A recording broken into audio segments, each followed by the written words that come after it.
Hello friends, നമ്മുടെ say exam പ്രിപ്പറേഷനാണ് നടന്നുകൊണ്ടിരിക്കുന്നത്. ഇന്നത്തെ വീഡിയോ ക്ലാസ്സിലെ ഫസ്റ്റ് ക്വസ്റ്റ്യനിലേക്ക് കടക്കാം.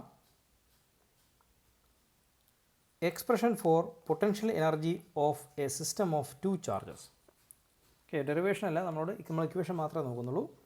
അതായത് രണ്ട് ചാർജുകൾ മാത്രമുള്ള ഒരു സിസ്റ്റത്തിൻ്റെ പൊട്ടൻഷ്യൽ എനർജിയുടെ ഇക്വേഷൻ എഴുതാനാണ് പറഞ്ഞിരിക്കുന്നത്. പ്രത്യേകം ശ്രദ്ധിക്കണം, ഈ സിസ്റ്റത്തിൽ രണ്ട് ചാർജുകൾ മാത്രമേ ഉള്ളൂ. രണ്ട് ചാർജ് മാത്രമുള്ള സിസ്റ്റത്തിൻ്റെ പൊട്ടൻഷ്യൽ എനർജിയുടെ ഇക്വേഷൻ എഴുതാൻ പറഞ്ഞാൽ നമ്മൾ ഇക്വേഷൻ സ്ട്രൈറ്റ് എഴുതും. U is equal to 1/4 pi epsilon 0 Q1 Q2 by R12. ഈ ഇക്വേഷൻ്റെ ഹെഡിങ് അല്ലെങ്കിൽ എന്തിൻ്റെ ഇക്വേഷൻ ആണെന്നുള്ളതാണ് പ്രത്യേകം ശ്രദ്ധിക്കേണ്ടത്. ഒരു ടു ചാർജ് സിസ്റ്റത്തിൻ്റെ പൊട്ടൻഷ്യൽ എനർജിയുടെ ഇക്വേഷനാണിത്. 1/4 pi epsilon 0 Q1 Q2 by R12. ക്വസ്റ്റ്യനിൽ അങ്ങനെ ഒരു ക്വസ്റ്റ്യൻ പേപ്പറിൽ അങ്ങനെ ഒരു ചോദ്യം ഉണ്ടെങ്കിൽ നമുക്ക് സ്ട്രെയിറ്റ് ആയിട്ട് ഇക്വേഷൻ എഴുതാം.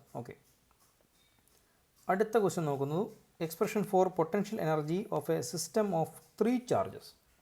ഇത്തവണ ചെറിയൊരു മാറ്റമുണ്ട്. ഇത്തവണ നമ്മൾ കണ്ടെത്തേണ്ട ഇക്വേഷൻ പൊട്ടൻഷ്യൽ എനർജിയുടെ ഇക്വേഷൻ തന്നെയാണ്. പക്ഷേ ഇത്തവണത്തെ നമ്മുടെ സിസ്റ്റത്തിൽ 2 അല്ല 3 ചാർജുകൾ ഉണ്ട്. അപ്പോൾ ഇക്വേഷനിൽ മാറ്റമുണ്ട്, അതാണ് ശ്രദ്ധിക്കേണ്ടത്.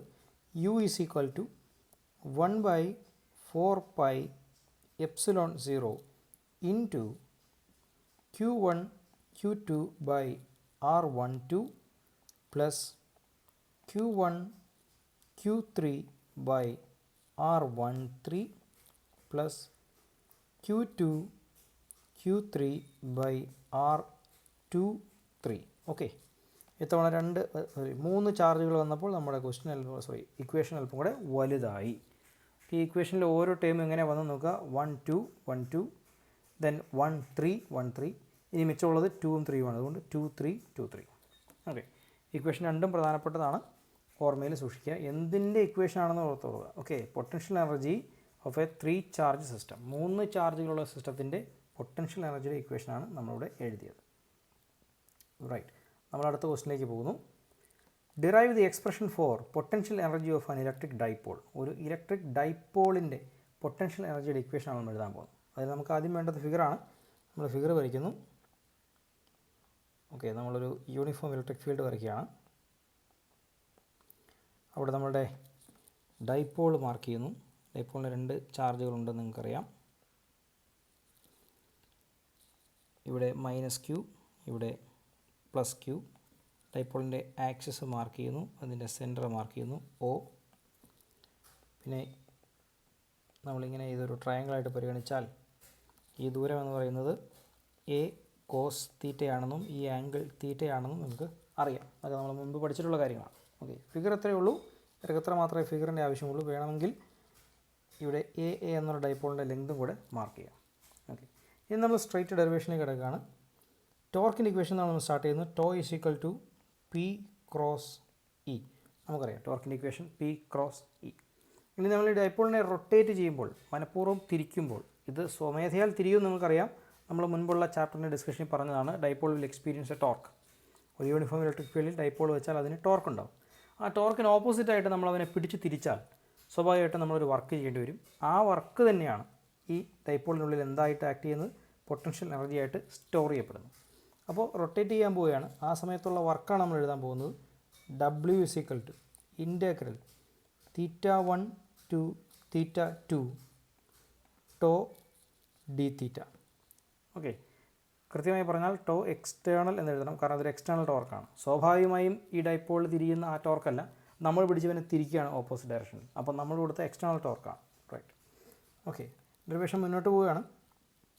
W is equal to integral θ1 to θ2 PE sin θ d θ. ഇവിടെ ടോയുടെ വാല്യൂ നമ്മൾ P ക്രോസ് ചെയ്യുന്നുള്ളത് അല്ലെങ്കിൽ PE sin θ എന്നിവിടെ എക്സ്പാൻഡ് ചെയ്ത് സബ്സ്റ്റിറ്റ്യൂട്ട് ചെയ്യുന്നേ ഉള്ളൂ. θ1 to θ2 എവിടെ നിന്നൊന്ന് ചോദിച്ചാൽ നമ്മൾ θ1 എന്നൊരു ആംഗിൾ മുതൽ θ2 എന്നൊരു ആംഗിൾ വരെയാണ് അതിനെ റൊട്ടേറ്റ് ചെയ്യാൻ പോകുന്നത്. ഫൈൻ.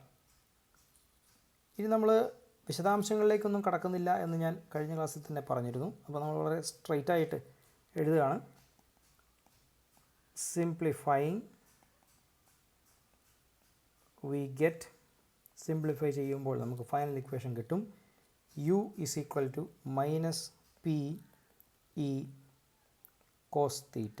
ഇതാണ് നമ്മുടെ final equation. U is equal to minus P E cos theta. Equation എന്തായാലും ഈ ചോദ്യം ഉണ്ടെങ്കിൽ ഇക്വേഷൻ മാത്രം എഴുതിയാലും 1 മാർക്ക് എന്തായാലും കിട്ടാതിരിക്കില്ല. അതെല്ലാം സാധിക്കുന്ന സ്റ്റെപ്പുകളും കൂടെ പഠിക്കാൻ സാധിച്ചാൽ അതും കൂടെ പഠിക്കുക. ഓക്കെ, അപ്പോൾ ഇതിൽ കീവേഡ് മറക്കണ്ട. Potential energy, electric dipole. ഡെറിവേഷനാണെന്ന് പ്രത്യേകം ശ്രദ്ധിക്കുക. ഓക്കെ, അപ്പോൾ ഈ ഡെറിവേഷൻ മനസ്സിലായെന്ന് വിചാരിക്കുന്നു. നമ്മൾ അടുത്ത ഡെറിവേഷനിലേക്ക് പോവുകയാണ്. ഓക്കെ, അടുത്ത ക്വസ്റ്റ്യൻ ഇതാണ്. What do you mean by polarization? Polarization എന്നുകൊണ്ട് നിങ്ങൾ എന്താണ് അർത്ഥമാക്കുന്നത്? Write its equation. അതിൻ്റെ ഇക്വേഷൻ എഴുതുക. അപ്പോൾ ആദ്യം പോളറൈസേഷൻ എന്താണെന്ന് നമുക്ക് എഴുതാം. The dipole moment per unit volume is called polarization. Okay, dipole moment per unit volume is called polarization. ഒരു വസ്തുവിലുണ്ടാകുന്ന ഡൈപോൾ മൊമെൻറ്റ് പെർ യൂണിറ്റ് വോളിയത്തെയാണ് നമ്മൾ എന്ത് വിളിക്കുക? പോളറൈസേഷൻ എന്ന് വിളിക്കുക. ഇക്വേഷൻ എഴുതി കഴിഞ്ഞാൽ capital P is equal to chi E into electric field.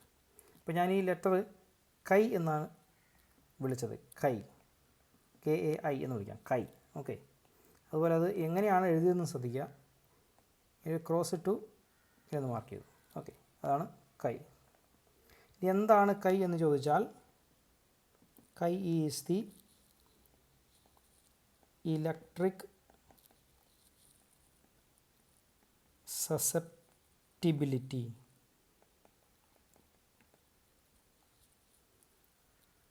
Electric സസെപ്റ്റിബിലിറ്റിയാണ് നമ്മൾ കൈ ഇ എന്നുകൊണ്ട് മാർക്ക് ചെയ്തത്. ഓക്കെ, അതൊരു ഡൈഇലക്ട്രിക് മീഡിയത്തിൻ്റെ ഇലക്ട്രിക് ഫീൽഡിൽ വെച്ചാൽ എത്രത്തോളം അവൻ ഇലക്ട്രിഫൈ ചെയ്യപ്പെടും എന്നൊക്കെയുള്ളതിൻ്റെ ഒരു ക്വാണ്ടിറ്റിയാണ്. അതിനെപ്പറ്റി വിശദാംശങ്ങളിലേക്ക് നമ്മൾ പോകുന്നില്ല. എന്തായാലും ഇത് നമ്മുടെ പോളറൈസേഷൻ്റെ പ്രധാനപ്പെട്ട ഇക്വേഷനാണ്. അത് ഓർമ്മയിൽ വയ്ക്കുക. പോളറൈസേഷൻ്റെ ഡെഫിനേഷൻ നമുക്കറിയാം. അതിലെ കൈ ഇ എന്താണെന്ന് നമുക്കിപ്പോൾ അറിയാം. ഓക്കെ, അത്ര മാത്രമേ ഇവിടെ ഉദ്ദേശിക്കുന്നുള്ളൂ. നമ്മൾ അടുത്ത ക്വസ്റ്റ്യനിലേക്ക് പോകുന്നു. Define capacitance. കപ്പാസിറ്റൻസ് ഡിഫൈൻ ചെയ്യുക. വളരെ സിമ്പിളായി ഡിഫൈൻ ചെയ്യാം. The ability to store electric charge is called capacitance.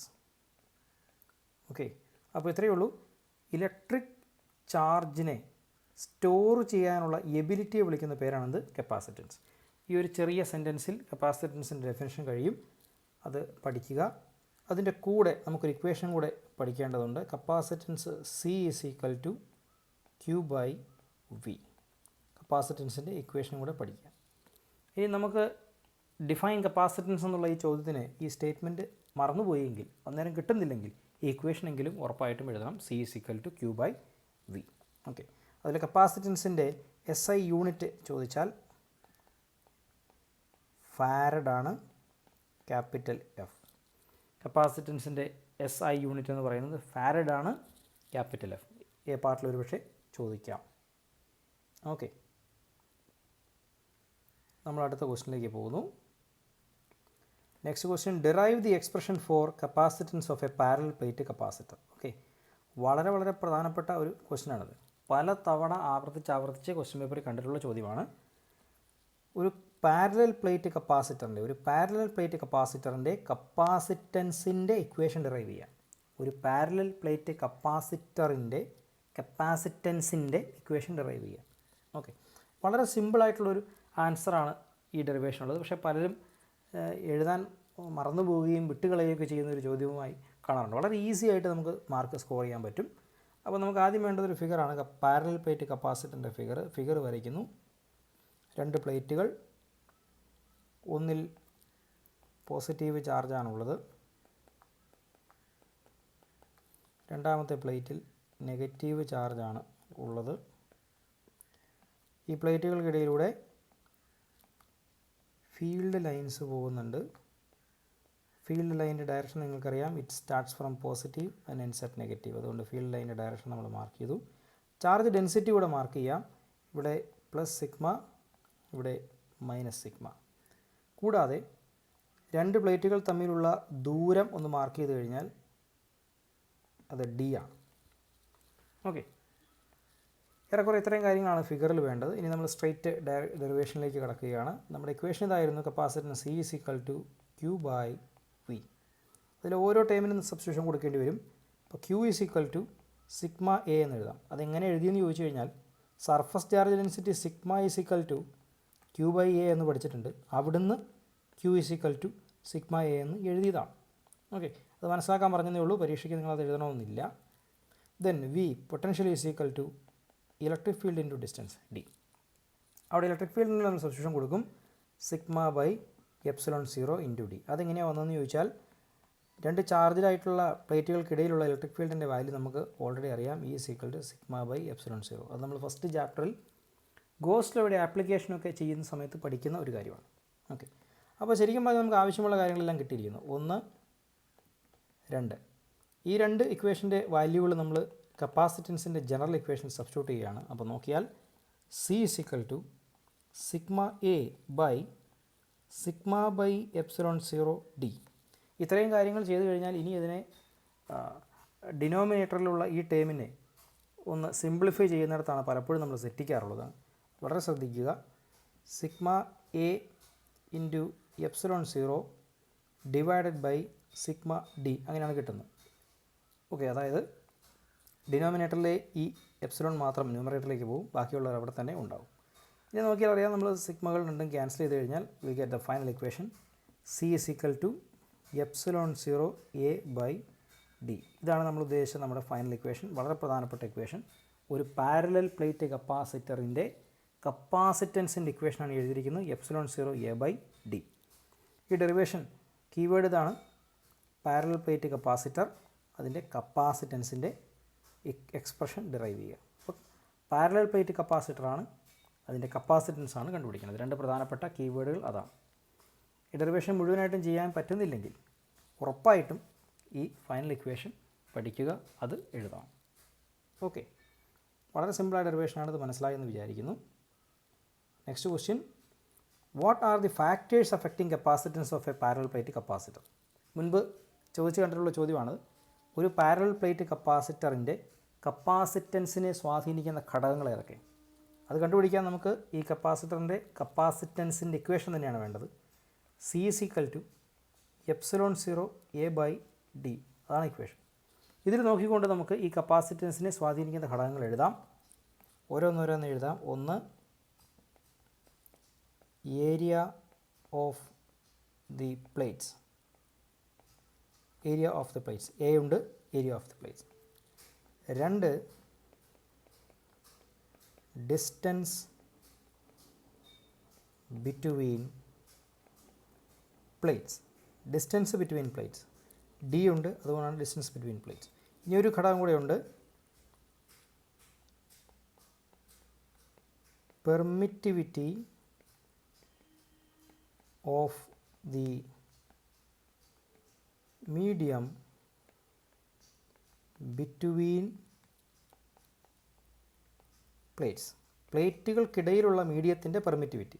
ഇവിടെ എപ്സിലോൺ 0 എന്ന് നമ്മൾ എഴുതാൻ കാരണം നമ്മൾ വരച്ച പാരലൽ പ്ലേറ്റ് കപ്പാസിറ്ററിൻ്റെ പ്ലേറ്റുകൾക്കിടയിൽ വായുവാണ്, അല്ലെങ്കിൽ വാക്വമാണ്. അതല്ല ഏതെങ്കിലും ഒരു വസ്തുവാണെങ്കിൽ അവിടെ എപ്സിലോൺ എന്ന് നമ്മൾ എഴുതേണ്ടി വരും. ഓക്കെ, അങ്ങനെ ഇനി 3 ഘടകങ്ങളാണ് ഒരു പാരലൽ പ്ലേറ്റ് കപ്പാസിറ്ററിൻ്റെ കപ്പാസിറ്റൻസിനെ സ്വാധീനിക്കുന്ന ഘടകങ്ങൾ. കീവേഡ് എന്ന് പറഞ്ഞാൽ factors affecting parallel plate capacitor, capacitance. ഈ 3 കീവേഡുകളാണ് ഈ ചോദ്യത്തിന് ഉള്ളത്.